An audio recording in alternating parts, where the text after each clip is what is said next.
কেমন আছো তোমরা আমার প্রিয় ছাত্রছাত্রী ভাই বোন? সিভিল সার্ভিস ফর দেশি গাইজে আজকে আমরা 50টা বেছে বেছে গুনে গুনে ইকোনমিক্সের কোশ্চেন শিখব। বেশি পড়ার সময় নেই, বই নতুন করে দেখবার সময় নেই, রিক্যাপ অ্যান্ড রিভিশন সেশন সামনে, একেবারে চোখের সামনে পরীক্ষা।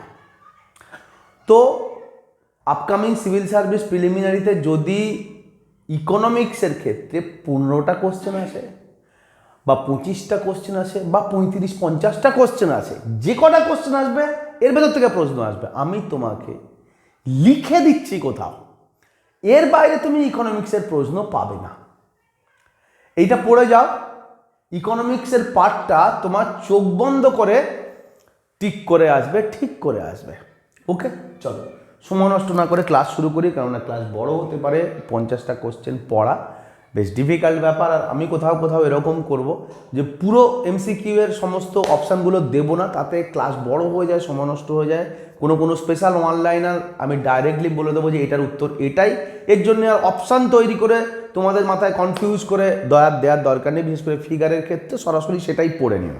ওকে, তো আমরা এইভাবেই ক্লাসটা করব যাতে ক্লাসটার দেহ ছোট হয়, ক্লাসটা আরও বেশি কম্প্যাক্ট হয়। ওকে, চলো আমরা 50টা, আই রিপিট 50টা ইকোনমিক্সের প্রশ্ন করব, targeting the upcoming WBCS preliminary exam and with the vision that তার মধ্যে সমস্ত কোশ্চেন আমরা পাবো, এবং আমি তোমাদেরকে গ্যারেন্টি দিচ্ছি যে সমস্ত কোশ্চেন এর ভিতর থেকে আসবে, এর বাইরে কোনো প্রশ্ন আসবে না। ওকে, রিলেটেড প্রশ্ন আসতে পারে, that is different thing, but এর বাইরে প্রশ্ন আসবে না। ওকে, চলো let's start. Question number 1, under which government of West Bengal scheme breast milk bank in SSKM, পশ্চিমবঙ্গের SSKM হসপিটালে একটা ব্রেস্ট মিল্ক ব্যাংক তৈরি করা হয়েছে। যেসব ম্যালনিউট্রিশনড বেবি থাকে, অনেকের বাবা মা থাকে না, মারা যায়, অ্যাক্সিডেন্ট হয়ে যায়, বা অনেকে ঠিকঠাক তার মার দুধ হয় না, তারা যাতে বাচ্চার মার বুক থেকে দুধ খেতে পারে, একটা ব্রেস্ট মিল্ক ব্যাংক বানানো হয়েছে। কোন স্কিমের আন্ডারে? অপশানগুলো আনন্দধারা, মধুর স্নেহ, বক্ষধারা, সুধা স্নেহ। ওকে, লেখা খারাপ, আমি পড়ে দিলে বুঝতে পারবে। ওকে, উত্তর হবে কি? উত্তর হবে মধুর স্নেহ। ওকে, চল second question number 2, free electric connection for poor household by which West Bengal government scheme? Government of West Bengal scheme, অর্থাৎ একেবারে কি বলা যায়, একেবারে দারিদ্র সীমার ভিতরে ঢুকে থাকা খুব দুর্বল শ্রেণীর মানুষদের জন্য ফ্রি ইলেকট্রিক কানেকশন কোন স্কিমের মাধ্যমে দেওয়া হয়? চোখের আলো, হাসির আলো, মনের আলো, ঘরের আলো। উত্তর কি হবে? উত্তর হবে হাসির আলো। ওকে, বাকিগুলো উত্তর হবে না, হাসির আলো। Question 3, pump priming. What is pump priming? Pump priming কোশ্চেনটা 4টে অপশান দিয়েছে, কিসের সাথে related? Fiscal policy, monetary policy, both and naan. What is that? কোশ্চেনের উত্তর হবে, দেখো এই পাম্প প্রাইমিং কোশ্চেনটা দিয়ে অনেকগুলো কোশ্চেন, পাম্প প্রাইমিং শব্দটা দিয়ে অনেকগুলো কোশ্চেন বানানো যেতে পারে। ওকে, এখন পাম্প প্রাইমিং কনসেপ্টটা আমি তোমাকে এক লাইনে বুঝিয়ে দিই। সরাসরি শুধু উত্তরটা বলে দিলে না, পরীক্ষা যদি অন্যরকমভাবে ঘুরিয়ে আসে, পাম্প প্রাইমিং কনসেপ্ট যদি ক্লিয়ার না থাকে উত্তর করতে পারবো না। তাহলে রিলেটেড প্রশ্ন যদি আসে তাহলে পেরে যাবে। সো আমরা এক ছোট্ট করে এক লাইনে পাম্প প্রাইমিং বুঝে নেবো। পাম্প প্রাইমিং হচ্ছে যখন রিসিশন চলে, যখন কোনো সময় ধরো কয়েকদিন আগে যেমন করোনা চলে গেল, তো লোকের হাতে কাজ নেই, খাবার অভাব, মানুষের খাদ্য সংস্থানের সমস্যা শুরু হয়ে গেল। অর্থাৎ মন্দা যখন, ইকোনমিক পরিভাষায় মন্দা যখন চলছে, তখন গভর্নমেন্ট মাঝে মাঝে কি করে, ইকোনমিটাকে চালানোর জন্যে, এগিয়ে নেওয়ার জন্যে, হ্যাঁ, ইনজেক্ট করে মানি বাজারে, ইকোনমিতে, সিস্টেমে, ফাইন্যান্সিয়াল স্ট্রাকচারের মধ্যে মানিটাকে ইনজেক্ট করে, ঢোকায়। কীভাবে করে? দুভাবে করে। এক, সোশ্যাল সেক্টরে গভর্নমেন্ট ইনভেস্ট করতে থাকে, অর্থাৎ রাস্তাঘাট বানায়, 100 দিনের কাজের মতন পরিকল্পনা করে, লক্ষ্মীর ভাণ্ডারে টাকা দেয়, বা আরেক রকম কাজ করে কি, ট্যাক্স কমিয়ে দেয়। ট্যাক্স কমিয়ে দেয় যাতে মানুষের, আগে 100 টাকায় ধরা যাক 70 টাকা পেত, 30 টাকা ট্যাক্স দিতে হতো, এখন 20 টাকা ট্যাক্স দিতে হবে, 80 টাকা তার হাতে থাকবে যাতে সে বেশি খরচ করতে পারে। সো পাম্প প্রাইমিং হচ্ছে বাজারের মন্দা চলাকালীন গভর্নমেন্ট সেখানটায় নিজে এসে যাতে বাজারের মানি সার্কুলেট হয় তার জন্য প্রয়োজনীয় ব্যবস্থা নেয়। তো গভর্নমেন্ট করবে মানে সেটা কি? ফিসক্যাল পলিসি, মনিটারি পলিসি নয়। মনিটারি পলিসি কে কন্ট্রোল করে? আরবিআই কন্ট্রোল করে। সো বোথ অ্যান্ড নান হবে না, উত্তর হবে ফিসক্যাল পলিসি। পাম্প প্রাইমিং বুঝতে পেরেছো? চল আমরা কি পড়বো? OMO, open market operation. Open market operation, okay. Open market operation এক প্রকার আরবিআইয়ের একটা tool used by RBI. RBI কি করে? আরবিআই কখনো কখনো এরকম করে যে ঠিক একটু আগে গভর্নমেন্ট যেটা করছিল, অর্থাৎ বাজারে যখন মন্দা, লোকের হাতে টাকা নেই, লোকের হাতে কাজ নেই, লোকের খাওয়া হচ্ছে না ভালোভাবে, গরিব মানুষ মারা যাচ্ছে, তখন আরবিআই কী করে? তখন আরবিআই যেটা করে সেটা হচ্ছে যে লোকের হাতে যাতে টাকা আসে, লোকের কাছে যাতে টাকা থাকে, সেই জন্যে আরবিআই যে গভর্নমেন্ট সিকিউরিটিস, যেটাকে ছোট করে GSEC বলে, GSEC কীরকমভাবে আমরা লিখি সেটা? GSEC, এইভাবে অনেক জায়গায় কোশ্চেন দেখবে। গভর্নমেন্ট সিকিউরিটি সেটাকে কি করে? সেটাকে কিনে নেয়। কিনে নেওয়ার ফলে কি করে? ধরো তুমি গভর্নমেন্ট আর আমি আরবিআই, আমি তোমাকে গভর্নমেন্ট সিকিউরিটি বিক্রি করে দিলাম, তাহলে কি হবে? তোমার কাছ থেকে আমি টাকা পাবো, অর্থাৎ আরবিআইয়ের হাতে টাকা এলো।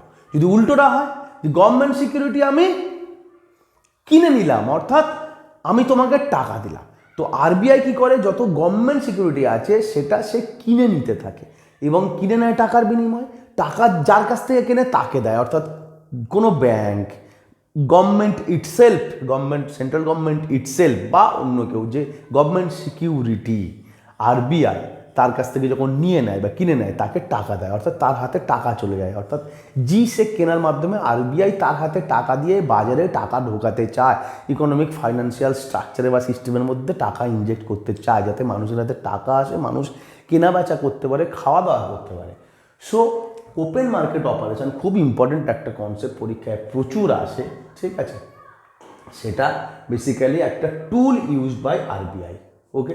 চলো কোশ্চেন নাম্বার 5 নম্বর কোশ্চেন কি? 5 নম্বর কোশ্চেন হচ্ছে রং স্টেটমেন্ট অ্যাবাউট দুয়ারে সরকার। দুয়ারে সরকার এই স্কিমটা সম্বন্ধে find out the wrong statement below 4 options, okay. নিচে 4টে অপশান থেকে দুয়ারে সরকার সম্বন্ধে ভুল যে তথ্য বা বক্তব্য বা উক্তি, স্টেটমেন্ট, সেটাকে নির্বাচন করো। 1 number, launch December 2020, Duare Sarkar launch হয়েছে ডিসেম্বর 2020-তে। Department Duare Sarkar is run by the department of agriculture and police. 3 number, door step access of government scheme of all the government scheme. 4 number কি? All are correct. So Duare Sarkar সম্বন্ধে রং statement হচ্ছে 2020-তে এটা তৈরি হয়েছে। Door step access of all government স্কিমগুলোর জন্য আর সরকারি অফিসে যেতে হবে না, বাড়িতেই আর আশেপাশের পাড়াতে, ক্লাবে, স্কুলে হবে। সব স্টেটমেন্ট ঠিক নয়, ঠিক আছে। Department of agriculture and police এই স্টেটমেন্টটা ভুল, বেসিক্যালি এটা ডিপার্টমেন্ট অফ ফাইন্যান্স ডিপার্টমেন্টের দ্বারা চলবে, ঠিক। নেক্সট কি? Quantitative easing. What is quantitative easing? যেমন আমি বললাম একটু আগে যে পাম্প প্রাইমিং, যেখানটা কি করে গভর্নমেন্ট ব্যবস্থা নেয় মানুষের হাতে টাকা দিতে, তেমনি যখন আরবিআই বা সেন্ট্রাল ব্যাংক কোনো দেশের কোনো রিসেশনের সময়, মন্দার সময় মানুষের হাতে টাকা পৌঁছে দিতে চায়, সেটাকে কি বলে? সেটাকে বলে কোয়ান্টিটেটিভ ইজিং, ওকে। কোয়ান্টিটেটিভ ইজিংয়ের একটা প্রসেস কি? OMO, open market operation. আমি একটু আগে OMO বুঝিয়েছি। এখন কোয়ান্টিটেটিভ ইজিং নিয়ে কোশ্চেন কি? কোয়ান্টিটেটিভ ইজিং মানে ব্যাপার দেখো, বাজারটা একটুখানি ইজি হচ্ছে। কোয়ান্টিটেটিভ মানে তার অ্যামাউন্ট, তার নাম্বার, তার পরিমাণ, কোয়ালিটি না, সেটা ইজি হচ্ছে, মানুষের হাতে টাকা আসছে। কোয়ান্টিটেটিভ ইজিং এর মাধ্যমে জিনিসটা, কনসেপ্টটা হচ্ছে এই। এখন কোয়ান্টিটেটিভ ইজিং বলতে যেটা বুঝলাম, অর্থাৎ আরবিআই টাকা দিচ্ছে, মানুষের হাতে টাকা আসছে, টাকা ইনজেক্ট হচ্ছে ইকোনমিতে। তো টাকা ইনজেক্ট যদি হয় ইকোনমিতে, যদি টাকা বেশি করে আসে, তাহলে কি হবে? ইনফ্লেশন হবে। So increase inflation. 4টে অপশান ছিল: increase inflation, decrease inflation, create hyper inflation আর ডিফ্লেশন। এগুলো মানে তোমরা জানো, ক্রিয়েট হাইপার ইনফ্লেশন, ডিফ্লেশন, এগুলো হয়তো আমি পড়ালাম না, ডিফ্লেশন পরীক্ষায় চলে এলো। তখন কিন্তু বলো না যে স্যার আপনি পড়াননি, এটা রিলেটেড কোশ্চেন। সো বাজারে বেশি টাকা ঢুকলে, গভর্নমেন্ট যদি টাকা ঢোকায়, আরবিআই যদি টাকা ইনজেক্ট করে, মানি ইনজেক্ট করে, ইনক্রিজ হবে। কোশ্চেনটা অন্যভাবেও আসতে পারতো। Quantitative easing is done by, is a tool of কার? RBI, central government, finance minister, আর অন্য কোনো একটা অর্গানাইজেশন দিয়ে দিল ওয়ার্ল্ড ব্যাংক। তাহলে কী হবে? Quantitative easing is a tool by RBI. Okay, RBI বা monetary policy, RBI monetary policy, government fiscal policy, দুটো আলাদা জিনিস। গভর্নমেন্ট যখন কোনো মেজার নেয় সেটা ফিসক্যাল পলিসির মধ্যে পড়ে, আরবিআই যখন কোনো মেজার নেয় সেটা মনিটারি পলিসির মধ্যে পড়ে। Question number 7, national income means. National income কাকে বলে বা ন্যাশনাল ইনকামের সংজ্ঞা কী? NNPFC, GNPFC, GDPMP, NDPMP. Okay, 4টে অপশান। যখনই ন্যাশনাল ইনকাম মিনস 4টে অপশান দেবে, always NNPFC, net national product at factor cost, not GNP বা gross national product at factor cost, GDPMP market price, net domestic product market price হবে না, net national product at factor cost. কোশ্চেনে যদি কোথাও আলাদা করে ব্র্যাকেটে লিখে দেওয়া হয় যে what is national income treated or regarded after 2015, তাহলে কিন্তু এটা এনএনপিএফসি হবে না, এনএনপিএমপি হয়ে যাবে, অর্থাৎ net national product at market price. 2015 পর থেকে গভর্নমেন্ট ধারণা করে বা গভর্নমেন্ট ডিটারমাইন করে ডিসিশান নেয় যে net national product at market প্রাইসই হচ্ছে অ্যাকচুয়ালি আমাদের national income. Basically consumer price index চালু হওয়ার পর থেকে বা সাকসেসফুল হওয়ার পর থেকে এনএনপিএমপি ন্যাশনাল ইনকামে পরিণত হয়েছে। বাট সেটার উল্লেখ যদি আলাদা করে না ধরা হয় বা না থাকে, চিরাচরিত কনসেপ্টে এতদিন ধরে যেরকমভাবে ইকোনমিক্সের কোশ্চেন আসে সেরকমভাবে যদি কোশ্চেন আসে, তাহলে এনএনপিএফসি দেবে ন্যাশনাল ইনকামের ক্ষেত্রে। মনে থাকবে, একটু জটিল আছে জিনিসটা। 2015 আলাদা করে যদি মেনশন থাকে 2015 পর থেকে ন্যাশনাল ইনকাম মানে কি, তাহলে এনএনপিএমপি হবে। যদি কিছু উল্লেখ না থাকে, শুধু ন্যাশনাল ইনকাম মানে কি বলতে চায়, নানা রকম অপশন দেওয়া থাকে, এনএনপিএফসি হবে। ক্লিয়ার? সো আমরা প্রথম 7টা প্রশ্ন পড়লাম। দেখো, 7টা প্রশ্নের মধ্যে এইটুকু বুঝতে পেরেছি যে সব মিশিয়ে আছে, অর্থাৎ কোথাও কোথাও তোমাকে ডাইরেক্টলি তোমাকে বুঝে যেতে হবে যে এর উত্তর কী, ওখানটায় কোনো বোঝবার বিষয় নেই। কোথাও কোথাও খুব গভীরভাবে ইকোনমিক্স তোমাকে বুঝতে হবে। ইকোনমিক্স না বুঝতে পারলে তুমি কোশ্চেনের উত্তর করতে পারবে না। এবং আমি যেমন বারবার বলে থাকি, আজকেও তেমনি বলছি যে ইতিহাস অলমোস্ট সকলেই কম্পিটিটিভ এক্সামে এসে সমান পারবে। 25টার মধ্যে অলমোস্ট 24টা, 23টা, 22টা। জিওগ্রাফির ক্ষেত্রেও তাই। তফাৎ হবে ইকোনমিক্সে, তফাৎ হবে ইংরাজিতে। আমি সেই জন্যই এই সাবজেক্টগুলোকে নিয়ে পড়াই, সাবজেক্টগুলোর ওপর ফোকাস দিই। সো ইকোনমিক্স পড়তে গেলে তোমাকে অ্যাজ ইউজুয়াল যেমন কিছু জিনিস চোখ বন্ধ করে মুখস্থ করতে হবে, কিছু কোশ্চেন তেমন রয়েছে। আবার কিছু জিনিস তোমাকে কনসেপ্ট গোড়া থেকে বুঝতে হবে। জিনিসটা ঠিক কী যদি বাংলায় না বুঝো, অন্তর দিয়ে ফিল না করো, তুমি পরীক্ষা হলে পারবে না, জাস্ট স্কিপ করে চলে আসবে, কম্পিটিশান থেকে বেরিয়ে যাবে। কোশ্চেন নাম্বার 8, জিডিপিএমপি থেকে জিডিপিএফসি। হয়ে গেল, যেই পড়বে অমনি জিপ বেরিয়ে যাবে। জিপ তাদের বেরোবে না যারা এটা বুঝে যাবে এবং করতে পারবে, আর জিপ যাদের বেরোলো না তারাই পরীক্ষাটা পাস করে মেন্সের দিক যাবে।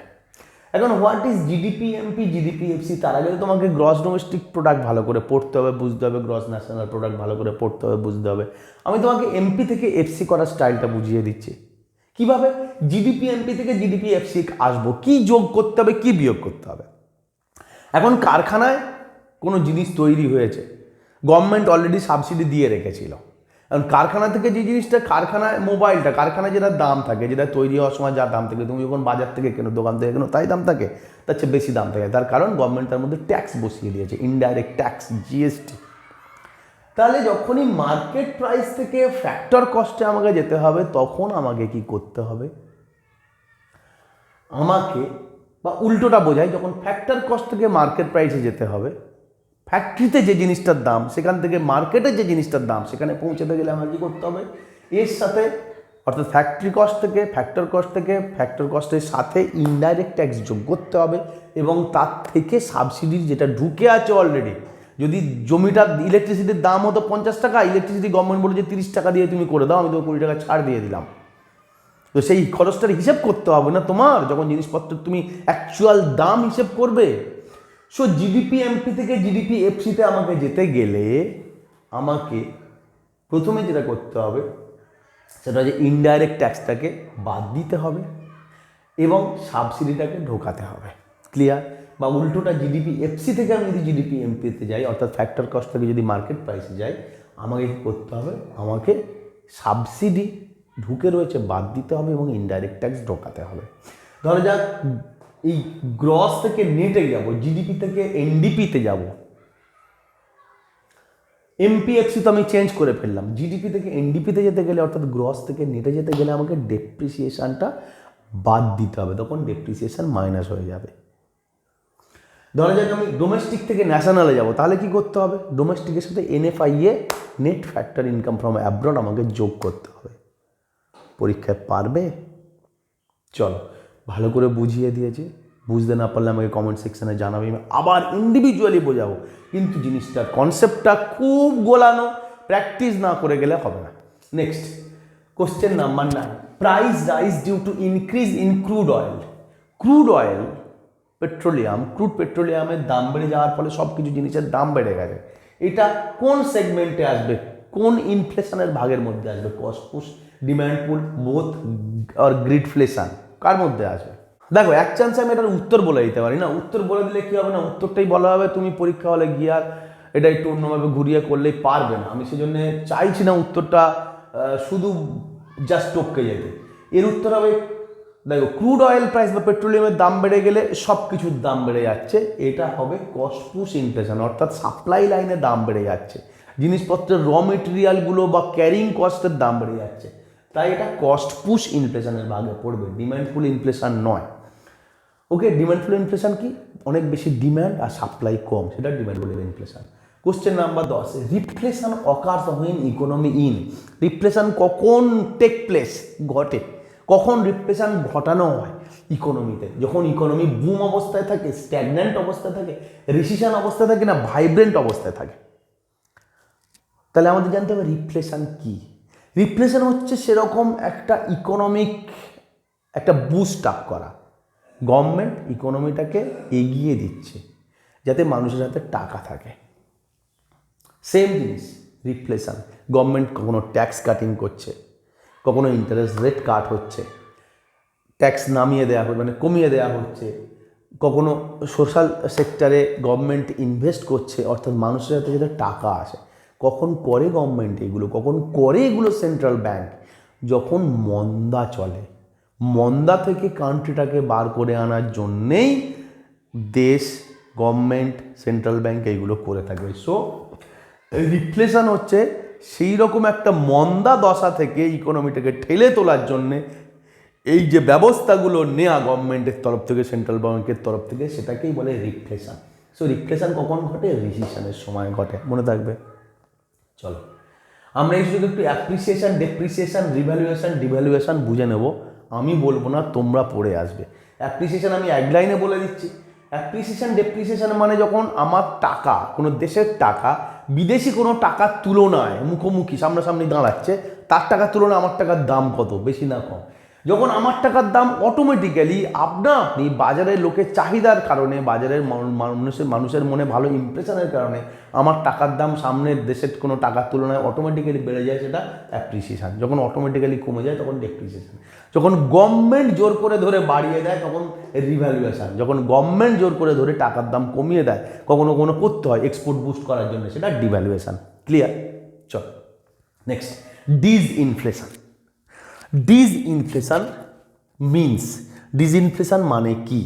ডিসইনফ্লেশন মানে opposite of inflation, excessive inflation, decrease of inflation rate আর নেগেটিভ ইনফ্লেশন। ডিসইনফ্লেশন মানে কি? ডিসইনফ্লেশন মানে হচ্ছে decrease in inflation rate. Okay, ছোট্ট করে আমরা এক লাইনে inflation, disinflation, deflation, wage price spiral, profit price spiral and greedflation বুঝে নিই এক লাইনে।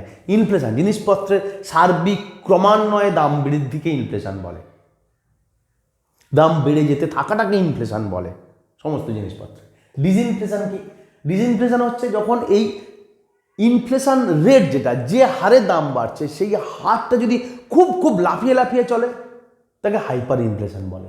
সেই রেটটা যখন কম, ইনফ্লেশন রেটটা কম, অর্থাৎ জিনিসপত্রের দাম বেড়ে যাওয়ার যে রেট সেটা খুব ধীর গতির, সেটাকে ডিসইনফ্লেশন বলে। এটা ইকোনমির জন্য খুব ভালো। অর্থাৎ ডিক্রিজ রেট অফ ইনফ্লেশন, ইনফ্লেশনের রেটটা কমে যায়, ইনফ্লেশনটা আছে রেটটা কমে গেছে। ডিফ্লেশন কি? যখন ইনফ্লেশনটা উল্টো হয়ে যায়, অর্থাৎ জিনিসপত্রের দাম বাড়ে না, জিনিসপত্রের দাম কমে যায়, বাজার একেবারে ঠান্ডা পড়ে যায়, মন্দা পড়ে যায়, negative rate of inflation. Wage price spiral, জিনিসের দাম বাড়ে তো আমাদের মনে হয় একটু মাইনে বাড়লে ভালো হতো, আমাদের মাইনে বাড়াতে গিয়ে কোম্পানি জিনিসের দাম আবার বাড়িয়ে দেয়। এই যে সার্কেল, এটাকে ওয়েজ প্রাইস স্পাইরাল বলে। Profit price spiral, profit price spiral মানে হচ্ছে এটা বড় বড় কোম্পানি করে। ওয়েজ প্রাইস স্পাইরালের ফলে ইনফ্লেশন বাড়ে, অর্থাৎ আমার জিনিস চাই, জিনিসের দাম বাড়ছে বলে আমি ভাবছি ইনকাম বাড়াবো, ইনকাম বেড়ে গেলে কোম্পানি বলছে যে জিনিসের দাম এত তোমাকে মাইনে দিতে পারবো না, এত মাইনে দেওয়ার জন্য জিনিসের দাম বাড়াতে হবে, প্রোডাক্টের দাম আরও বেড়ে গেল। এবং কোম্পানি মনে করছে যে এর বাইরে আমার এই জিনিসটার অনেক বেশি দাম তৈরি করব, জিনিসের ডিম্যান্ড কমিয়ে দেবো, আমি জিনিসপত্রের দাম বেশি বেশি করে দেবো যাতে মানুষ কিনতে বাধ্য হয়। কোম্পানির লোভের ফলে কখনো কখনো জিনিসের দাম বেড়ে যায়, সেটাকে গ্রিডফ্লেশন বলে বা প্রফিট প্রাইস স্পাইরাল বলে। এই প্রাইস স্পাইরাল, প্রাইসের দাম বেড়ে যাওয়াটা মানুষের চাহিদা বা প্রয়োজনের সাথে যুক্ত নয়, কোম্পানির লোভের সাথে যুক্ত, সেই জন্য প্রফিট প্রাইস স্পাইরাল, এটাকে আর এক কথা বলে গ্রিডফ্লেশন। পরীক্ষার জন্য প্রত্যেকটা কনসেপ্ট, প্রত্যেকটা কোশ্চেন, প্রত্যেকটা ছোট্ট ছোট্ট শব্দ ইম্পর্টেন্ট। কি প্রিলি কি মেন, ইকোনমিক্সের কনসেপ্টের ক্ষেত্রে প্রিলি মেন কি আমি ছোট ছোট করে লিখেছি, জাস্ট লোয়ার লেভেলগুলো প্রিলিতে চলে আসবে, সেম কোশ্চেন মেন্সে চলে আসতে পারে, কোনো এর তফাৎ নেই। কনসেপ্ট বোঝো। ফেরা থেকে FEMA, foreign exchange management act কবে চেঞ্জ হলো? ফেরা থেকে 1999। ওকে, ফেমা আর পামলা 1999, আর 2 বছর 3 বছর পরে prevention of money laundering act 2002। এই দুটো কোথা থেকে তৈরি হয়েছে, কোন ইনস্টিটিউশন তৈরি হওয়ার, এস্টাবলিশ হওয়ার ফলে এই অ্যাক্টগুলো ভারত সরকার তৈরি করেছে, ভারত সরকার চেঞ্জ করেছে রেগুলেশনে, সেটা কি? ওয়ার্ল্ড ট্রেড অর্গানাইজেশন বা WTO। সো একটা লাইনের মধ্যে 4-5টা কোশ্চেন থাকবে, কবে চেঞ্জ হয়েছে, ফেমার আগের নাম কি ছিল, ফেমা তৈরি হয়েছে কবে, ফেমা অ্যাক্টের সাথে রিলেটেড কোন অ্যাক্ট, পামলার জায়গায় 4টে অ্যাক্ট দিয়ে দেবে, আর ফেমা অ্যাক্ট পামলা অ্যাক্ট কার থেকে তৈরি হয়েছে, কিসের ফলে রেগুলেশন আনতে বাধ্য হয়েছে ভারত সরকার? WTOর ফলে। Okay, question number 13, what WTO arises from. WTOর আগে যে ইনস্টিটিউশন ছিল তার নাম কি, বা কোন ইনস্টিটিউশন কনভার্ট হয়ে WTO হয়েছে, বা কোন ইনস্টিটিউশনের বদলের ফলে চেঞ্জ করে আমরা WTOতে পরিণত হয়েছি, WTOর উদ্ভব ঘটেছে। 4টে অপশান আছে, ILO, ITO, আমি কারোর ফুল ফর্ম বলবো না, ওয়ার্ল্ড ব্যাংক, গ্যাট। উত্তর হবে গ্যাট, আগে গ্যাট ছিল, গ্যাটের থেকে কনভার্ট হয়ে WTO হয়েছে। Question number 14, SARFAESI act, SARFAESI act, SARFAESI act 2002, full form কি? দেখো, সিকিউরিটাইজেশন অ্যান্ড রিকনস্ট্রাকশন, বেসিক্যালি এই অ্যান্ডটা হচ্ছে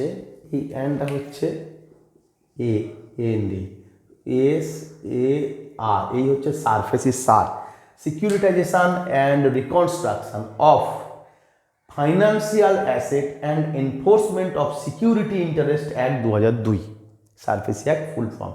সারফেসি অ্যাক্ট কবে হয়েছে জিজ্ঞাসা করতে পারে, সারফেসি অ্যাক্টের ফুল ফর্ম জিজ্ঞাসা করতে পারে, সারফেসি অ্যাক্ট কিসের উপর বেস করে তৈরি হয়ে আছে, কি পারপাস তার জিজ্ঞাসা করতে পারে।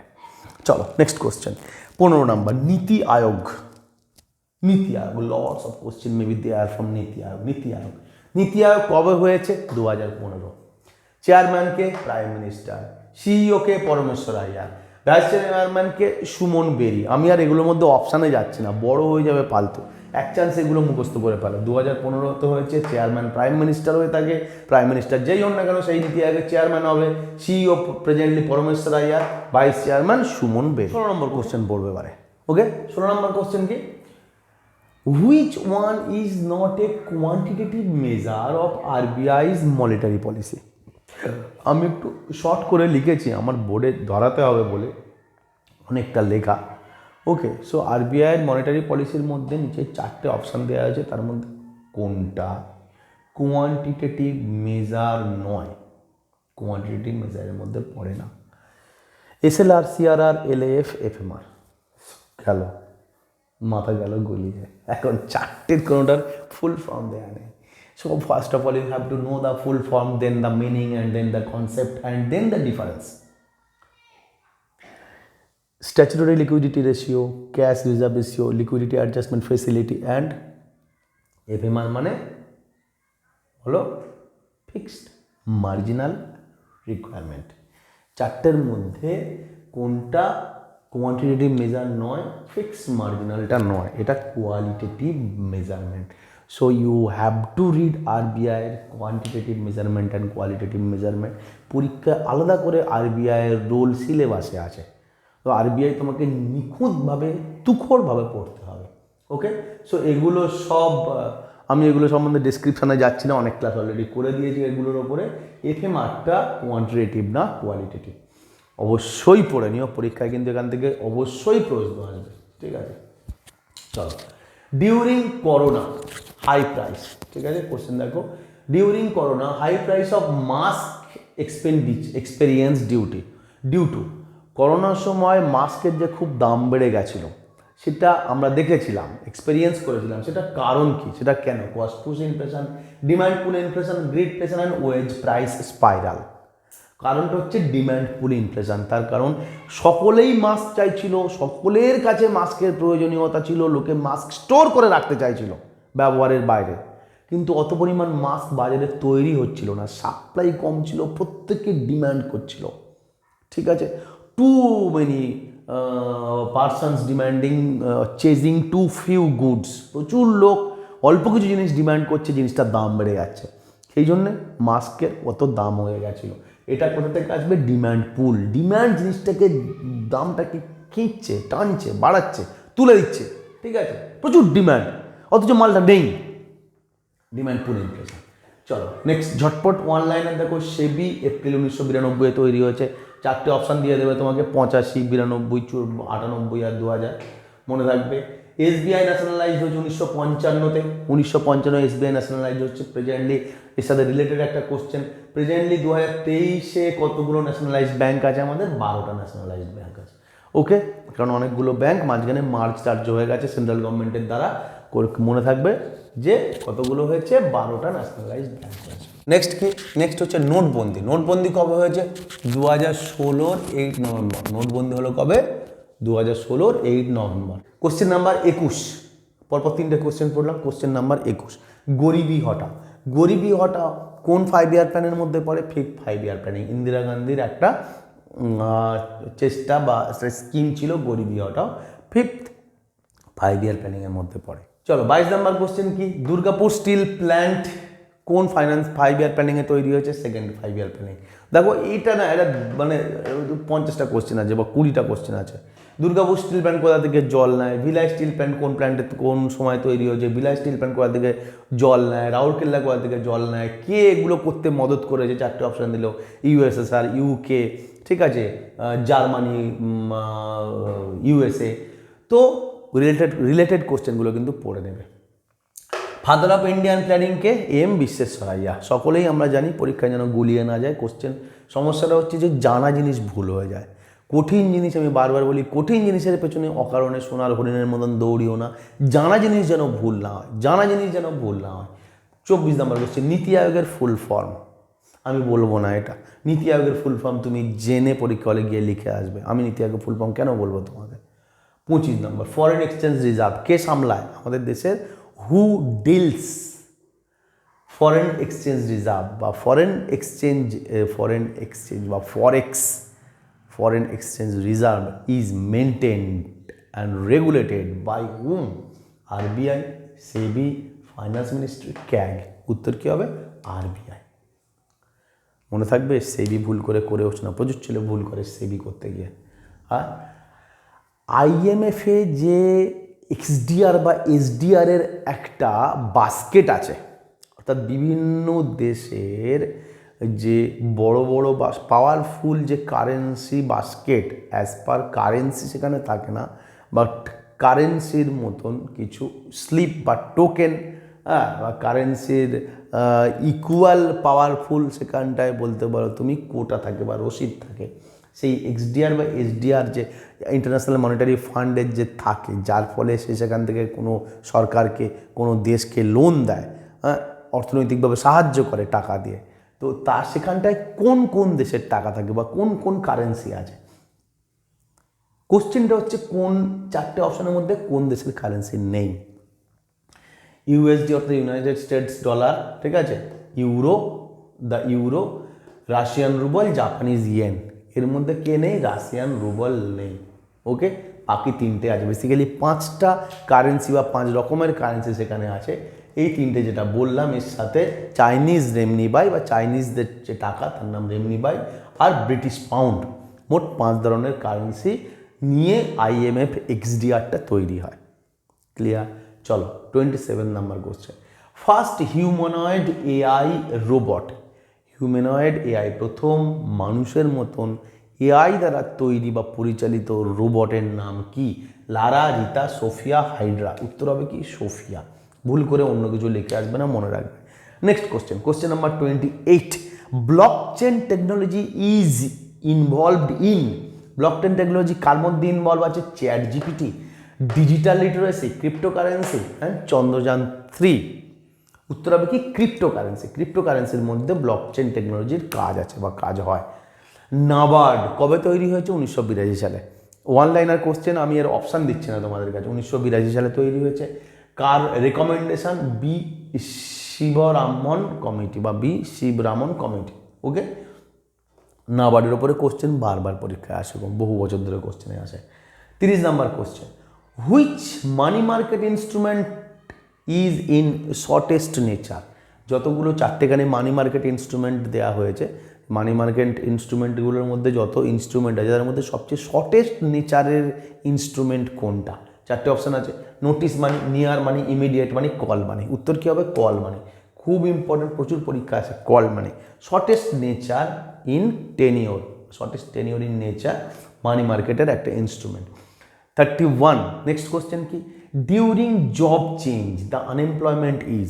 জব চেঞ্জের সময় কোনো একজন মানুষ যে একটা চাকরি করছে, তারপরে আরেকটা চাকরি ভালো পেলো, এখন প্রথম চাকরিটা ছেড়ে দিল আর দ্বিতীয় চাকরিটা পায়নি, দ্বিতীয় চাকরির জন্য অপেক্ষা করছে 1 মাস, 2 মাস, 1 বছর, 6 মাস, এরকম ম্যাক্সিমাম 5, 6, তারপরে নতুন চাকরিটা শিফট করে গেল। এই যে মাঝখানের যে পিরিয়ডটা সে আনএমপ্লয়েড হয়ে রইল, এই আনএমপ্লয়মেন্টটার নাম কি? Structural unemployment, cyclical unemployment, frictional unemployment and open unemployment. উত্তর কি? Frictional unemployment. সো তোমাকে স্ট্রাকচারাল, সাইক্লিক্যাল, ওপেন, ফ্রিকশনাল সমস্ত আনএমপ্লয়মেন্টগুলো আরেকবার ভালো করে পড়ে নিতে হবে। আমি কোশ্চেনের মধ্যে ফ্রিকশনাল আনএমপ্লয়মেন্ট বুঝিয়ে দিলাম। ফ্রিকশনাল আনএমপ্লয়মেন্ট কিন্তু কোশ্চেন অন্যভাবেও আসে যে কোন আনএমপ্লয়মেন্ট ইকোনমির জন্য ক্ষতিকর নয়। ফ্রিকশনাল আনএমপ্লয়মেন্ট ইকোনমির ক্ষতিকর নয়, তার কারণ মানুষ রাইজ করতে চাইছে, গ্রো করতে চাইছে, এক জায়গা থেকে ছেড়ে আরেক জায়গায় যেতে চাইছে। তো এটা তো ভালো, ওটা ওই কিছুদিনের জন্য বেকার হয়ে থাকলেই অসুবিধে কী আছে? তো বেটার জব পাবে না, সেই জন্য ফ্রিকশনাল আনএমপ্লয়মেন্টটা কিন্তু খুব ভালো ধরা হয়। ওকে, চল কোশ্চেন নাম্বার 32 কি বলছে? Indian agricultural sector associates with 4 types of unemployment. Option দেওয়া রয়েছে frictional unemployment, disguise unemployment, voluntary unemployment and seasonal unemployment. কী হবে? উত্তর হবে ডিসগাইজ আনএমপ্লয়মেন্ট। ইন্ডিয়ান এগ্রিকালচারাল সেক্টরের সবচেয়ে বড় সমস্যা ডিসগাইজ আনএমপ্লয়মেন্ট, মানে যে প্রোডাকশানটা হয় সেটা যদি 10টা লোকে হয়ে যেত, 10টা লোকে হতে পারতো, 10টা লোকে করা সম্ভব, সেখানটা 14টা লোক ঢুকে আছে, ওই 4টে লোক এক্সট্রা ঢুকে আছে, 4টে লোক যদি বাদ যায় তাহলেও প্রোডাকশানে কিছু ঘাটতি হবে না, ওই প্রোডাকশানটাই করার ক্ষমতা থাকবে 4টে লোক বাদ চলে গেলে। 4টে লোক থেকে যে খুব একটা প্রোডাকশানে লাভ হচ্ছে বা বাড়ছে, একেবারেই তা না। So this is the main issue, main problem of Indian agricultural sector বা primary sector, that is disguise unemployment. এই ধরনের আনএমপ্লয়মেন্টকে কী বলে? Disguise unemployment. Question number 33, input tax credit ITC is associated with. কিসের মধ্যে? 4টে অপশান রয়েছে। আইটিসি সংশ্লিষ্ট, যুক্ত, আইটিসির ঘটনা ঘটে 4টে প্রসেসের মধ্যে। এনপিএস, ফরেক্স, ইপিএফও, জিএসটি। উত্তর কী হবে? উত্তর জিএসটি। জিএসটিতে আইটিসি বা ইনপুট ট্যাক্স ক্রেডিট এর ট্রান্সফার হয়। ওকে, এর একটা জটিল মেকানিজম আছে। আমার আলাদা ক্লাস আছে আইটিসির ওপরে, তোমরা একবার দেখে নেবে। আইটিসি ক্যাসকেডিং এফেক্ট দূর করার জন্যে কোশ্চেনে যদি থাকতো এরকম আইটিসি বদলে যদি থাকতো cascading effect is associated with, তাহলেও জিএসটি হতো। ঠিক আছে, যাতে ট্যাক্সের ওপর ট্যাক্স বা একটা ঘটনার ওপর, একটা বিষয়ের, একটা বিক্রির ওপর, একটা জিনিসের ওপরে 2-3বার ট্যাক্স যাতে না দিতে হয়। একটা জিনিসের ওপরে একবারই ট্যাক্স দেওয়া হবে, একটা জিনিসের ওপর ঘটনার ওপরে একবারই ট্যাক্স দিতে হবে। বারবার সেই জিনিসটার, সেই সেলটার, সেই প্রোডাকশানটার ওপরে, সেই সার্ভিসটার ওপর ট্যাক্স দেওয়া যাবে না। এই কনসেপ্ট থেকেই এসছে ইনপুট ট্যাক্স ক্রেডিট। ওকে, কেমন লাগছে? আমি আবার বলছি, বারবার বলছি, দুরন্ত ক্লাস, বুঝতে যেমন হবে অ্যাজ ওয়েল অ্যাজ তোমাকে মুখস্থ করতে হবে। দুটো প্যারালালি চলবে। ডব্লিউবিসিএসের কোশ্চেন সব ধরনের টেস্ট তোমার নেয়। নেক্সট কোশ্চেন নাম্বার 34, IRDAI এর ফুল ফর্ম জানো? দেখে নেবে একবার। Insurance regulatory and development authority of India, DAI. ঠিক আছে, IRDAI আমি ছোটো করে লিখেছি। IRDAI এর হেডকোয়ার্টার কোথায়? কোশ্চেনটা, IRDAI এর হেডকোয়ার্টার হায়দ্রাবাদ, ব্যাঙ্গালোর, ভোপাল, লখনৌ। উত্তর কি? হায়দ্রাবাদে IRDAI এর হেডকোয়ার্টার। নেক্সট কি? মিক্সড ইকোনমি কাকে বলে, বা মিক্সড ইকোনমি কিসের একসাথে যুগপৎ সাইমালটেনিয়াস ঘটনা বা এফেক্টের ফলে মিক্সড ইকোনমি ক্রিয়েট হয়? Modern plus traditional economy, foreign plus native economy, private plus public economy, commercial plus farming economy. কোন ইকোনমি? উত্তর কী হবে? Private plus public. এর উপরে ডিটেল ইকোনমির টাইপ, ইকোনমির ভাগ, মিক্সড ইকোনমি, ক্যাপিটাল ইকোনমির আমি আলাদা আলাদা করে প্রচুর ক্লাস করেছিলাম ইকোনমিকে শুরুর দিকে। তোমরা যদি সেগুলো পড়ো খুব ধারণা পরিষ্কার থাকবে। বিশেষ করে সোশ্যালিস্ট ইকোনমি কী, আমাদের মাইক্রো ইকোনমিক্স কী, ম্যাক্রো ইকোনমিক্স কী, so many differences are there. Question 36, which is not an indirect tax? এর মধ্যে ইনডাইরেক্ট ট্যাক্স নয় কোনটা? 4টে অপশান দেওয়া রয়েছে। কী কী অপশান রয়েছে? GST, STT, stamp duty, corporate tax. So উত্তর হবে কর্পোরেট ট্যাক্স। তোমরা দয়া করে একবার লিস্ট দেখে নেবে ইনডাইরেক্ট ট্যাক্স আর ডাইরেক্ট ট্যাক্সের। Okay, security transaction tax, good service tax, stamp duty, এগুলো সব ইনডাইরেক্ট ট্যাক্স। ঠিক আছে, চলো question number 37, secondary sector involves in, এই যে 4টে অপশান রয়েছে এর মধ্যে কোনটা সেকেন্ডারি সেক্টরের মধ্যে পড়ে, বা কার মধ্যে ইকোনমিক অ্যাক্টিভিটিগুলোকে সেকেন্ডারি সেক্টরের আওতায় ফেলা হয়? Mining, plant and machinery, teaching and authoring.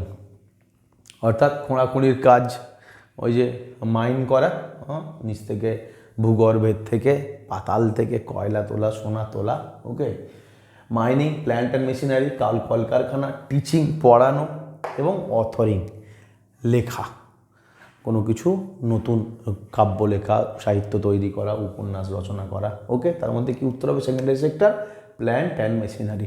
এটারও আমি খুব ভালো করে ক্লাস করে দিয়েছি, তোমরা এগুলো যদি একবার দেখো। মাইনিং হচ্ছে আমাদের প্রাইমারি সেক্টর, টিচিং হচ্ছে সার্ভিস সেক্টর, অ্যান্ড অথরিং তার পরের সেক্টরটা, কোয়ার্টারারি সেক্টরটা। Question number 38, gross GST revenue in November 23।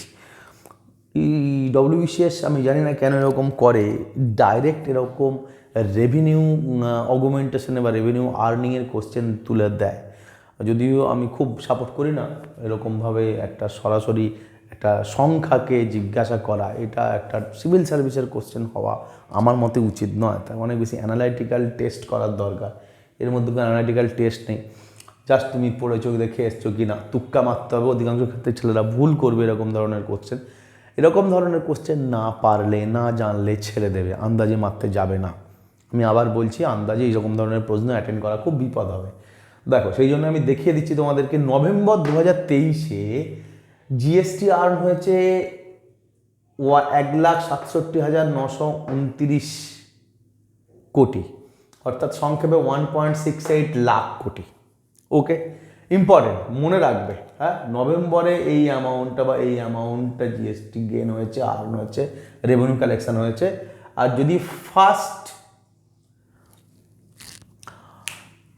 Half of the financial ইয়ার বলা হয়, ঠিক আছে, ফাইন্যান্সিয়াল ইয়ারের প্রথম অর্ধেক অর্থাৎ দুটো কোয়ার্টার নিয়ে, তাহলে এটা যেমন একটা মাসে 1.68 লাখ হয়েছে, তেমনি 6টা মাসে 9.93 লাখ কোটি টাকা হয়েছে। একটা মাসে 1.68, 6টা মাসে first half of the financial year 23-24-এ 9.93 লাখ টাকা জিএসটি আমরা গেন করেছি, রেভিনিউ আর্ন হয়েছে। মনে থাকবে, খুব ইম্পর্টেন্ট, একবার মনে রেখো, পরীক্ষায় সিধা চলে আসতে পারে। কোশ্চেন 39, ডাইরেক্ট ট্যাক্স কালেকশন রোজ। দেখো আমি আর এর মধ্যে অপশান দিইনি। 22% ডাইরেক্ট ট্যাক্স কালেকশন বেড়েছে, কার তুলনায় গত বছর যত ডাইরেক্ট ট্যাক্স ইনকাম হয়েছিল, আর্ন হয়েছিল, তার তুলনায় এই বছর কত পার্সেন্ট বেড়েছে? 22%। কোশ্চেন দিয়ে দিতে পারে 10%, 15%, 20%, 22%, উত্তর হবে 22%। আর জিএসটি, এই যে আমরা জিএসটির ফিগারটা পড়লাম 1 মাসের জন্য এবং 6 মাসের জন্য, গত বছরের তুলনায় 15% বেশি বেড়েছে এবছরে। ক্লিয়ার? চলো next question number 40, highest GST collecting state. 4টে অপশান রয়েছে, গুজরাট, মহারাষ্ট্র, কর্ণাটক, তামিলনাড়ু। এর মধ্যে কোন রাজ্যে সবচেয়ে বেশি জিএসটি কালেকশন হয়েছে এবছর? উত্তর কী হবে? উত্তর হবে Maharashtra. Maharashtra highest GST collecting state. Next question number 41, highest income tax pay. ভারতবর্ষের যত মানুষ আছে তার মধ্যে সবচেয়ে বেশি ইনকাম ট্যাক্স কে দিয়েছে? 4টে অপশান আছে, রোহিত শর্মা, অক্ষয় কুমার, অমিতাভ বচ্চন, বিরাট কোহলি। উত্তর হবে কি? অক্ষয় কুমার। শুধু তাই না, ওরা বিশেষ পুরস্কারও পেয়েছে অক্ষয় কুমার এটার জন্য যে পরপর 3-4 বছর হাইয়েস্ট ইনকাম ট্যাক্স পেয়ার হিসেবে ইন্ডিয়াতে উনিই দাঁড়িয়ে আছেন। Okay, question number 42, main source of Indian economy. Which is the main source? Indian ইকোনমিতে অনেক রকমভাবে পয়সা কামায়, তার মধ্যে সবচেয়ে বড়, ইন্ডিয়ার জিডিপির মধ্যে সবচেয়ে বড় অংশের ভূমিকা কার আছে? Agriculture, service, plant and machinery, export. উত্তর হবে কি? সার্ভিস। ইভেন এগ্রিকালচার আর প্ল্যান্ট অ্যান্ড মেশিনারি দুটো মিলিয়ে যতটা না ইনকাম হয়, একা সার্ভিসে তার চেয়ে বেশি ইনকাম হয়। চলো আমরা চলে এসেছি কোশ্চেন নাম্বার 43, কি বলছে? Highest rate of GST is. জিএসটিতে আমরা জানি অনেকগুলো রেট আছে, যাকে আমরা বাজারি ভাষায় বলতে পারি অনেক স্ল্যাব, জিএসটি স্ল্যাব। তো নানা রকম আইটেমে বা সব রকম আইটেমে একই রকম জিএসটি ট্যাক্স রেট লাগে না, আলাদা আলাদা রকমের জিএসটি লাগে। বাট এখানে কোশ্চেনটা বলছে যে হাইয়েস্ট জিএসটি রেটটা কোনটা? যতগুলো স্ল্যাব আছে তার মধ্যে কটা স্ল্যাব আছে, এটাও একটা পরীক্ষায় প্রশ্ন আসতে পারে, দেখে রাখবে তোমরা। আমি বলবো না, এটা একবার গুগল করবে, তাহলে চোখে দেখলে ভালো লাগবে, মনে থাকবে। আর এখানে কোশ্চেন হচ্ছে যে হাইয়েস্ট স্ল্যাব কোনটা? হাইয়েস্ট স্ল্যাব কোনটা বলো দেখি। অপশান রয়েছে 18, 25, 28, 32। Correct answer is 28%। This is the highest rate. Okay, question number 44, Bessel accord is related to. Bessel accord কিসের সাথে যুক্ত, কিসের সাথে সংশ্লিষ্ট? Banking sector, Exim policy, health sector, education sector. So আমরা জানি বেসেল অ্যাকর্ড হলো একটা ইন্টারন্যাশনাল ব্যাংকিং রেগুলেশন, যা সুইজারল্যান্ডের বেসেল শহরে সমস্ত সেন্ট্রাল ব্যাংকদের একটা মিটিংয়ের মাধ্যমে হয়েছিল। কিছু ইন্টারন্যাশনাল নিয়ম তৈরি হয়েছে, স্ট্যান্ডার্ডস, রুলস, যেটা সমস্ত দেশ ফলো করবে, মেম্বার কান্ট্রিরা। পারপাস কি? যাতে লিকুইডেশন থাকে ব্যাংকের, যাতে স্টেবিলাইজেশন বজায় থাকে, কোনো আচমকা যদি শক আসে সেটা যেন ব্যাংকিং সিস্টেমটা সেই দেশের পতন না ঘটে। তো এরকম নানাবিধ পারপাসের জন্য বেসেল অ্যাকর্ড সাইন করা হয়েছিল। ওকে, তো so Bessel accord is related to banking sector. Question number 45, 45 number question, which are primary factor of production. এখানটায় অপশান দেওয়া রয়েছে 4টে। এখন ব্যাপার হচ্ছে যে একদম ইকোনমিক্সের গোড়ার কথা, ইকোনমিক্স পড়তে গেলে তোমাকে এরকম চ্যাপ্টার অনুযায়ী পড়তে হবে। অঙ্কের মতন এই চ্যাপ্টারটা আগে ওই চ্যাপ্টারটা পরে শেখবার ইকোনমিক্সের জায়গা নেই, যদি না তুমি প্রথম চ্যাপ্টারটা প্রথমে করো। That is factor of production. আমরা কি জানি ইকোনমিক্সের 4টে ফ্যাক্টরস আছে, বা প্রোডাকশানের 4টে ফ্যাক্টর অফ আছে, 4টে ফ্যাক্টরস আছে। কি কি factors? Land, labour, capital and entrepreneur. Okay, land, labour, capital and entrepreneur, I repeat. তো চারটে ফ্যাক্টরের মধ্যে বলছে যে প্রাইমারি ফ্যাক্টর অফ প্রোডাকশান কোনটা? কি চারটে তো ফ্যাক্টর অফ প্রোডাকশান পড়লাম, তার মধ্যে দুটো কিনা প্রাইমারি ফ্যাক্টর। কোন দুটো প্রাইমারি ফ্যাক্টর? সেটা হচ্ছে ল্যান্ড আর লেবার, এই দুটো প্রাইমারি ফ্যাক্টর। কেন এই দুটো প্রাইমারি ফ্যাক্টর? তার কারণ হচ্ছে যে মানুষের জন্মানোর আগে বা বলা যায় প্রোডাকশানের জন্মানোর আগে, কোনো কিছু ইকোনমিক অ্যাক্টিভিটি শুরু হওয়ার আগে ল্যান্ড এবং লেবার এই দুটো অলরেডি মানুষের সোসাইটিতে অ্যাভেলেবেল ছিল।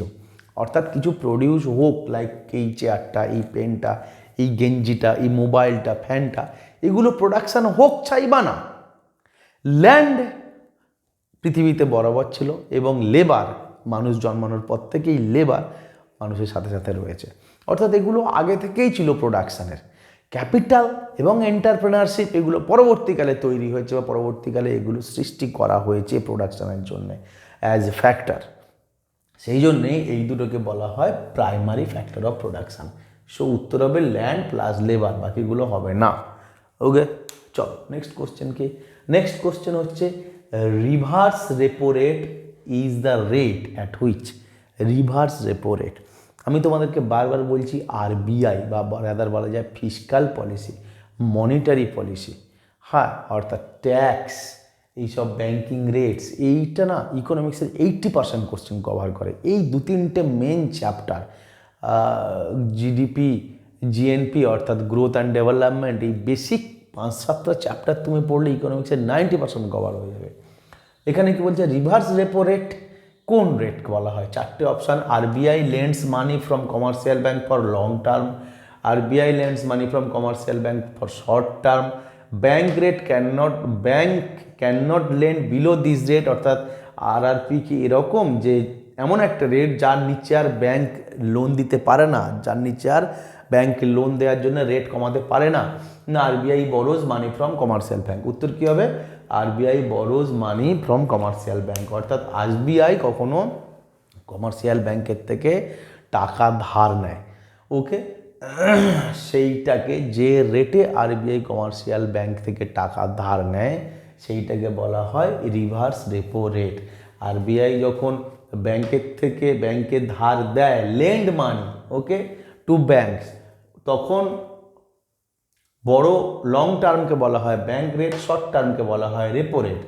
যে রেটের নিচে ব্যাঙ্ক কোনো কাস্টমারকে লোন দিতে পারে না, মিনিমাম সেই রেটটুকু নিতেই হবে, 5% হোক বা 7% বা 10%, সেই রেটটাকে বলা হয় বেস রেট। তাহলে আমরা কি পড়লাম? Bank rate, repo rate, base rate, আর এটা রিভার্স রেপো রেট, যে আরবিআই যখন ধার দেয় না, যখন ধার নেয় কমার্শিয়াল ব্যাঙ্কের থেকে, যে রেটে ধার নেয় তাকে বলা হয় রিভার্স রেপো রেট। এখন এই bank rate, repo rate, reverse repo রেটের সাথে আরবিআইয়ের সম্পর্ক কি? অর্থাৎ কখন ব্যাঙ্ক থেকে আরবিআই রেপো রেটে দেবে বা কখন রিভার্স রেপো রেটে নেবে, কখন ইকোনমিক্সের টাকা তুলে নিতে হবে ইকোনমি থেকে, অর্থাৎ বাজার থেকে প্রচুর টাকা হয়ে গেছে, কখন বাজারে টাকা ইনজেক্ট করতে হবে, এইগুলো সব এই রেটের মাধ্যমে কন্ট্রোল করে আরবিআই। তাকে আমরা কি বলি? Monetary policy. এই পলিসি এক একটা পলিসি রেট বলা হয় এগুলোকে, সেই জন্যে। ওকে, সেই কনটেক্সটে সিআরআর, এসএলআর আমরা একবার বুঝে নিই একটা লাইনে। ক্যাশ রিজার্ভ রেশিও আর statutory liquidity ratio. Cash reserve ratio মানে ব্যাংক যাতে না ডুবে যায়, সকলে মিলে একসাথে ব্যাংক থেকে টাকা তুলে নিলে যাতে ব্যাংক দাঁড়িয়ে থাকতে পারে, সেই জন্য ব্যাংকের একটা নির্দিষ্ট পরিমাণ পার্সেন্টেজ, টোটাল ব্যাংকের যা রিজার্ভ তার একটা নির্দিষ্ট পার্সেন্টেজ, 4% বা 5% বা 4.5% ব্যাংক নিজের কাছে রেখে দেয় টাকার আকারে, ক্যাশ। ব্যাংকের হাতে নিজস্ব কিছু ক্যাশ থাকবে। তুমি সমস্ত ব্যাংকের যা ভল্টে টাকা আছে সবটা তুমি লোন দিয়ে দিতে পারো না, ব্যাংক আরবিআইয়ের গাইডলাইন। কমার্শিয়াল ব্যাঙ্কদের জন্য, SBI, PNB, bank of Baroda, এদের জন্য বলছি যে তোমার কাছে যা টাকা আছে সবটাই তুমি লোন দিয়ে দিতে পারো না, কিছু টাকা তোমার নিজের সেফটির জন্য রেখে দিতে হবে, টাকা রেখে দিতে হবে। সেটাকে কি বলছে? Cash reserve ratio. 4% বা 5%, তোমার 100 টাকা যদি থাকে তার 5 টাকা তুমি তুলে রাখো তোমার নিজের জন্য, তুমি এটা থেকে লোন দিতে পারবে না, 95 টাকা থেকে তুমি অবস্থা বুঝে লোন দাও। স্ট্যাচুটরি লিকুইডিটি রেশিও, আরবিআই তারপরেও ভরসা হচ্ছে না কমার্শিয়াল ব্যাঙ্কগুলোকে, এরা তারপরেও এদিক ওদিক করতে পারে, ডুবে যেতে পারে, মার খেতে পারে, ঠিক আছে। সেই জন্য আরবিআই কী বলছে যে তুমি তোমার কিছু টাকা আমার কাছে রেখে যাও, আমার ভল্টে, টাকা হিসেবে, গভর্নমেন্ট সিকিউরিটি হিসেবে, সোনা হিসেবে। সো স্ট্যাচুটরি লিকুইডিটি রেশিওর মধ্যে শুধু টাকা থাকে না, সোনাও থাকে, গভর্নমেন্ট সিকিউরিটিও থাকে, যা কিনা থাকে আরবিআইয়ের কাছে। ব্যাংকের টাকা, কমার্শিয়াল ব্যাংকের টাকা, এসবিআই পিএনবির টাকা থাকে আরবিআইয়ের কাছে। তাহলে এই তফাৎ কি? এখানে শুধু টাকার আকারে সঞ্চিত থাকে, যা ধার দেওয়া যায় না, এখানে টাকা ছাড়াও জিসেক এবং গোল্ড থাকে। এটা ব্যাংকের নিজের কাছে থাকে সেফটি ডিপোজিট হিসেবে, এটা আরবিআইয়ের কাছে থাকে সেফটি ডিপোজিট হিসেবে। মনে থাকবে, বলে যাবে না, পরীক্ষা পড়লে লিখতে পারবে। স্টেটমেন্টস, 4টে স্টেটমেন্ট দেওয়া আছে মা ক্যান্টিনের ওপরে। ওকে, তো মা ক্যান্টিন পশ্চিমবঙ্গ সরকারের একটা খুব ভালো একটা স্কিম, তার সম্বন্ধে স্টেটমেন্টগুলো আমরা পড়বো, আর তার মধ্যে ভুল স্টেটমেন্টটা, ঠিক আছে, রং স্টেটমেন্টটা আমরা আইডেন্টিফাই করবো, যে which is identify wrong statement. কি স্টেটমেন্ট? ফেব্রুয়ারি 2021-এ মা স্টেটমেন্ট, মা স্কিম শুরু হয়েছিল। ওকে, এই মা স্কিমের শুরু করেছিল কিভাবে? Department of urban development and municipal affair. এর উদ্দেশ্য কী ছিল? Food at affordable price for rural people, rural পিপিলদের জন্য অ্যাফোর্ডেবল প্রাইসে খাবার যোগান দেয়া। আর কি এর ফলে কি হয়? 5 টাকায় আমরা লাঞ্চ পাই, 5 টাকায় দুপুরবেলা খাওয়া পাই। 4টে স্টেটমেন্টের মধ্যে ভুল কোনটা? এটা তো ঠিক অবশ্যই যে ফেব্রুয়ারি 2021-এ এটা স্টার্ট হয়েছিল। এটাও ঠিক যে আরবান ডেভেলপমেন্ট ডিপার্টমেন্ট আর মিউনিসিপ্যাল অ্যাফেয়ার এটা স্টার্ট করেছিল বা এটাকে এগিয়ে নিয়ে যায়, রান করায়। এটাও ফুড অ্যাফোর্ডেবল প্রাইসে ফুড দেওয়াও এর লক্ষ্য বা এর প্রধান লক্ষ্য। কিন্তু মুশকিলটা হচ্ছে রুরাল পিপিলের জন্য নয়, এটা আরবান পিপিলের জন্য, শহরের লোকেদের জন্য, ঠিক আছে। এখানে স্টেটমেন্টটা ভুল হয়ে যায়, আর 5 টাকায় লাঞ্চ পাওয়া যায়। Okay, so this is all about Maa canteen. পরীক্ষা কিন্তু প্রচুর চলে আসে সিভিল সার্ভিস বিসিএসের ক্ষেত্রে, যে কোনো স্টেট গভর্নমেন্টের সিভিল সার্ভিসের ক্ষেত্রে সেই স্টেটের স্কিমগুলো খুব ইম্পর্ট্যান্ট হয়ে যায়। চলো, কোশ্চেন 48 ইউনিয়ন বাজেটের ওপরে, 2023-এর যে ইউনিয়ন বাজেট হলো তার উপরে কোশ্চেনটা। পি প্রোনাম বা পিএম প্রোনাম, প্রাইম মিনিস্টার প্রোনাম, এটা কি? এটা কি? এটা কি বলতে চায়? পিএম প্রোনামের মাধ্যমে ইউনিয়ন বাজেটে কি প্রকাশিত হয়েছে? 4টে option: alternate use of fertiliser, solid waste management, senior citizen facility, woman empowerment. So উত্তর হবে alternative use of fertiliser. Alternative use of fertiliser PM প্রোগ্রামের মধ্যে দিয়ে, তোমাদের যদি মনে থাকে আমি বাজেটের উপর ক্লাস করেছিলাম যে 4টে টার্গেট এরিয়া, 3টে অ্যাচিভমেন্ট এরিয়া, সপ্তঋষি দিয়ে 3টে প্রায়োরিটি সেক্টর, 7টা ঋষিতে অমৃতকাল, যে বাজেটের জন্য যে 100 বছরে আমাদের অ্যাচিভমেন্ট, তো 7টা ঋষি দিয়ে আমরা সেগুলোকে ভাগ করেছিলাম। সুন্দর ক্লাস আছে, পারলে এক ঝলক দেখে নিও পরীক্ষায় যাওয়ার আগে, ঠিক আছে। তো সেই ইউনিয়ন বাজেট 2023 অনুযায়ী পিএম প্রোনাম এর মাধ্যমে বলা হয়েছে যে fertiliser, alternative use of fertiliser, অন্যরকমভাবে ফার্টিলাইজার ব্যবহার করতে হবে কেমিক্যাল ফার্টিলাইজারের বদলে। নেক্সট, সেম ইউনিয়ন বাজেট 2023-এর ওপর কোশ্চেন। শ্রী অন্ন, SREE, এগুলো শ্রী অন্ন। শ্রী অন্ন কাকে বলা হচ্ছে? প্রধানমন্ত্রী বা সেন্ট্রাল গভর্নমেন্ট থেকে কোনো একটা শস্য, দানা শস্য, যেমন চাল ডাল, এগুলো দানা শস্য, এগুলোকে খুব বুস্ট করা হচ্ছে, পৃথিবীময় ছড়িয়ে দেওয়ার কথা ভাবা হচ্ছে। কিসের জন্য? অপুষ্টি দূরীকরণের জন্য। ম্যাল নিউট্রিশনের অভাব দূর হবে, তাতে খুব ভালো প্রোটিন কন্টেন্ট আছে এই হিসেবে, তো বা খাদ্য গুণ আছে সোজা কথায়, ঠিক আছে, যাতে কেউ না খেয়ে মানে অপুষ্টির, ম্যাল নিউট্রিশন, ম্যাল নারিশমেন্টের শিকার না হয়। So in this context, what is Shri Anna as described in union budget? Maize, millet, paddy, ragi. উত্তর হবে কি? মিলেট। মিলেটকে বলা হচ্ছে শ্রী অন্ন। খুব ইম্পর্টেন্ট পরীক্ষার জন্য, খুব ইম্পর্টেন্ট পরীক্ষার জন্য।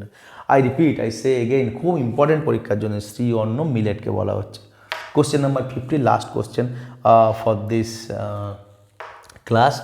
মিষ্টি স্কিম, MISTHI, মিষ্টি স্কিম ইউনিয়ন বাজেট 2023-এ। মিষ্টি স্কিমের মধ্যে দিয়ে আমরা কি পাচ্ছি? মিষ্টি স্কিমের লক্ষ্য কি? মিষ্টি স্কিমের বৈশিষ্ট্য কি? 4টে অপশান। বুস্ট অফ সুগার কেন ইন্ডাস্ট্রি, সুগার কেন ইন্ডাস্ট্রি যার থেকে চিনি তৈরি হয়, আখের রস, সেখান থেকে সেটাকে বুস্ট করা। প্রোটেকশন অফ রয়্যাল বেঙ্গল টাইগারকে রক্ষা করা, empowerment of minority girl child, minority যত কমিউনিটি আছে তাদের বাচ্চাদের, মেয়ে শিশু বালিকাদের, হ্যাঁ, গার্ল চাইল্ডদেরকে এম্পাওয়ার করা, এবং ম্যানগ্রোভ প্ল্যান্টেশন ইন ইস্টার্ন ইন্ডিয়ার কোস্টে ম্যানগ্রোভ প্ল্যান্টেশন। 4টে অপশনের মধ্যে কোনটা উত্তর হবে? Mangrove plantation. কোথায় মিষ্টি স্কিম আর কোথায় ম্যানগ্রোভ প্ল্যান্টেশন?